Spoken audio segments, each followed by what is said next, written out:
हा काकू आता बोला काय काय विषय घडला तुमच्या सोबत इट आल्यावर? आमचे पोरं आहे ना इथून गेले तर मंडपचं सामान आणायला चालले होते शेंदुर्लीच्या रस्त्याना. 4च पोरं होते, 2 मोटरसायकलीवर 2 जण.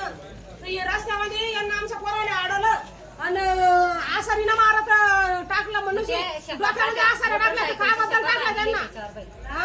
रोडावर कोण मारहाण केली? 2 वाजायची घटना व्हायली. इथे बी आले तर इथे बी मारहाण करायले. पोलिसांना बी कोणी कानारगी निघालं. आज किती मारून झालं? कोणत्या पोरांना मारलं होतं? ते साहेबांनी कोणत्या मुलांना मारलं तुमच्या? शैलेश सिरियस होता.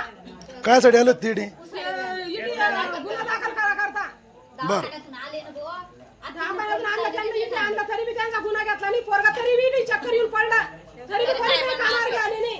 तेव्हाच आम्ही इथे बसले. बरं आता तुमचं म्हणणं काय मग नेमकं आता काय? आमचं काय म्हणणं आहे की आम्हाला न्याय मिळाला पाहिजे. हे असंच कदर चालेल. कधी कस काय मारतील पोराला कुठे बी रोडावर कुठे बी अडचण करून मारलं. काय करलं अडचण मारा करता. या पोलिसांना गावातले पोरं चार पोरं आले. आज 15-20 जण मारून राहिले. 4 पोरं कसं काय करतील?